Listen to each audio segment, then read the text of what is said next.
On April 1st, 2023, Bud Light posted a single Instagram video celebrating transgender influencer Dylan Mulvaney's 365 Days of Girlhood. The 15-second clip showed personalized Bud Light cans with Mulvaney's face. Within 48 hours, the backlash had begun. Country music star Kid Rock posted a video shooting cases of Bud Light with an assault rifle. The hashtag boycott Bud Light exploded across social media. 6 months later, Anheuser-Busch's market capitalization had fallen by $27 billion. This is the story of how America's most popular beer brand gambled its century-long dominance on a single social media post, and how that bet became one of the most expensive marketing disasters in corporate history.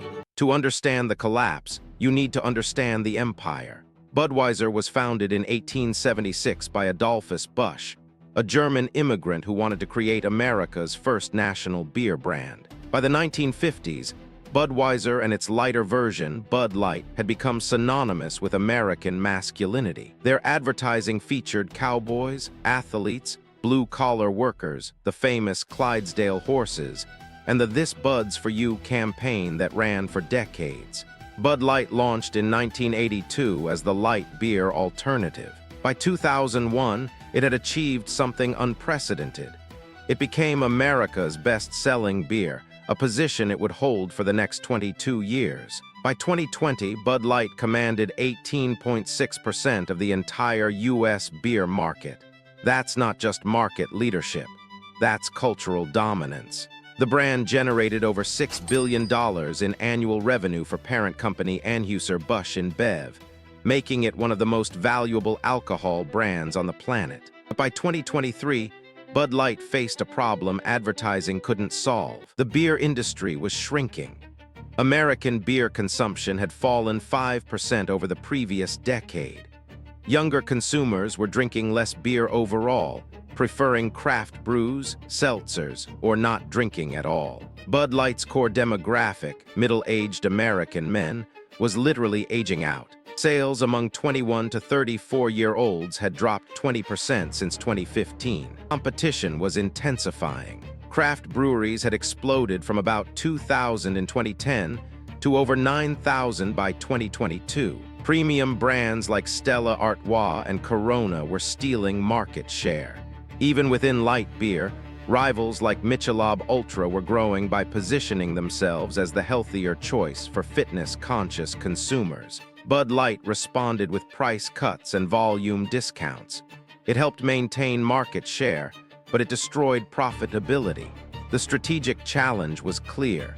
How do you modernize a 41-year-old brand without alienating the customers who made it successful? Anheuser-Busch leadership believed they had the answer. Marketing Vice President Alyssa Heinerscheid, a Harvard MBA who joined from General Mills, explained the strategy in a podcast interview. The brand needed to move away from what she called fratty humor and become more inclusive to attract younger, more diverse consumers. Plan wasn't radical by modern marketing standards. Companies across America were embracing diversity and inclusion.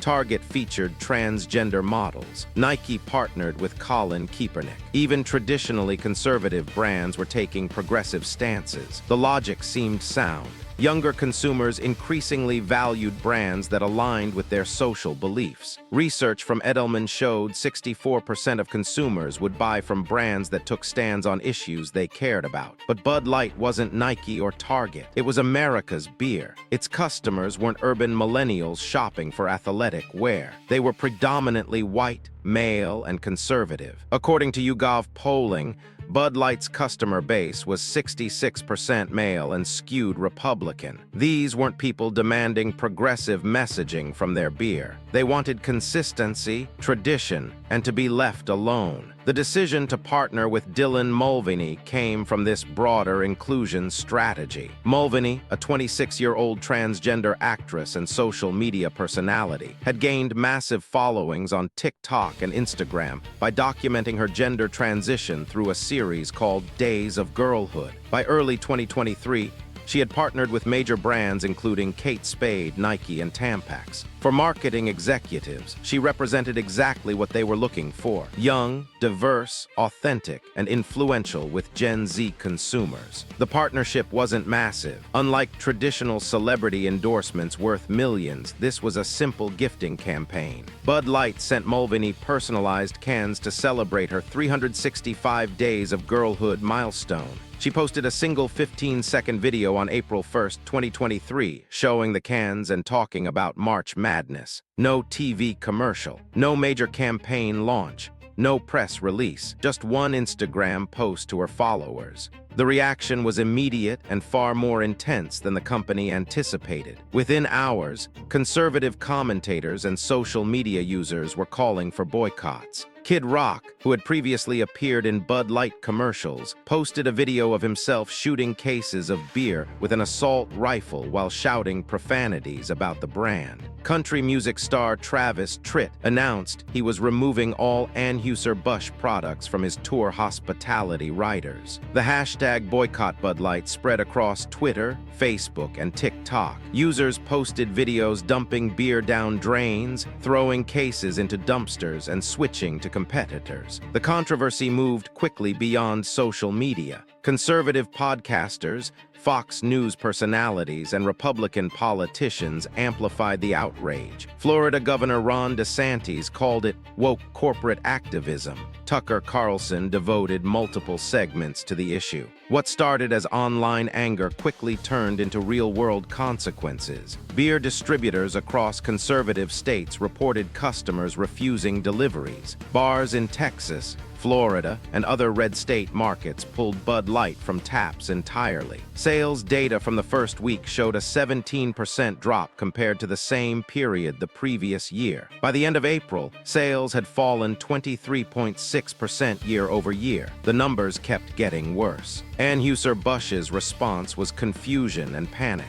At first, they tried to wait it out, hoping the backlash would fade. When it didn't, they attempted damage control. On April 14th, CEO Brendan Whitworth released a statement that satisfied no one. He defended the company's partnership choices while emphasizing Bud Light's commitment to bringing people together. The statement mentioned neither Dylan Mulvaney nor the controversy directly. The vague response backfired. Conservative customers saw it as doubling down on progressive politics. Progressive supporters saw it as abandoning an ally under pressure. Marketing Vice President Alyssa Heinerscheid was placed on administrative leave. The company's handling looked weak and incompetent to both sides. By May 2023, the financial damage was undeniable. Nielsen data showed Bud Light sales had fallen 28.5% compared to May 2022. Modelo Especial overtook Bud Light as America's top-selling beer for the first time in 22 years. Conservative consumers weren't just switching temporarily. They were forming new habits. Competitors like Coors Light, Miller Lite, and craft breweries saw significant gains as former Bud Light customers found alternatives they liked just as much. The boycott's effectiveness surprised even its organizers. Unlike previous corporate controversies that faded with the news cycle, this one held momentum. For many conservative Americans, Bud Light represented more than beer. It symbolized traditional American values, blue-collar work, and masculine identity. The Mulvaney partnership felt like a betrayal by a brand they had trusted for decades. The financial consequences compounded month after month. Second quarter earnings revealed the full scope of the damage.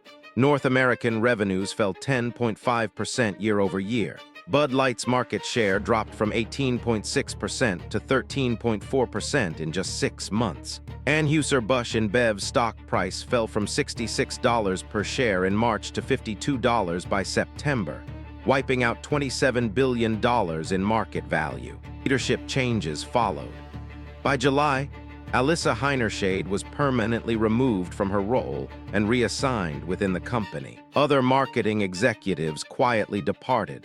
The brand announced a shift back to traditional advertising themes, emphasizing sports, music, and Americana. They sponsored country music festivals, partnered with the UFC, and revived patriotic imagery. But the damage wasn't temporary. It was structural. Bud Light's distributor network, built over decades, was weakened. Retailers in conservative markets gave shelf space to competitors. Bars moved Bud Light taps to less visible positions or removed them entirely. Most importantly, customer loyalty, the foundation of any consumer brand, was broken. 1 year later, the consequences were clear. By April 2024, Bud Light sales remained 25% below pre-controversy levels. The brand that had been America's top beer for over 2 decades was now permanently number 2 behind Modelo. Industry analysts estimated over $1 billion in lost revenue directly attributable to the boycott. So what went wrong? First, the company misunderstood its customer base. Executives assumed beer drinkers would respond like sneaker buyers or big-box retail shoppers.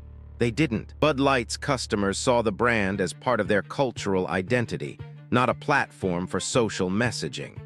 Second, Anheuser-Busch chose the wrong battleground. Beer carries deep cultural meaning in America.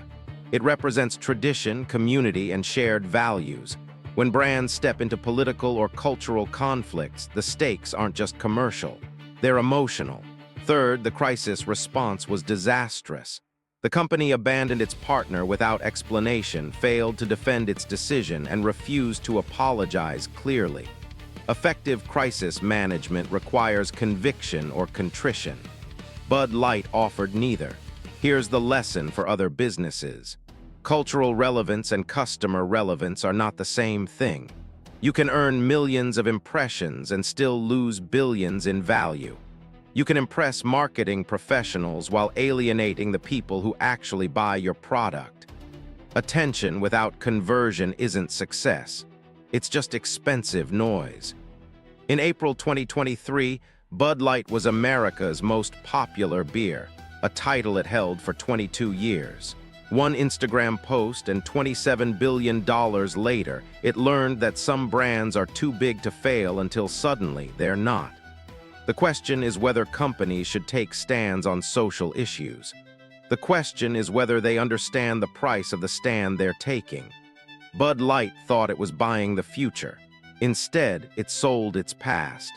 And in business, sometimes your past is all you have.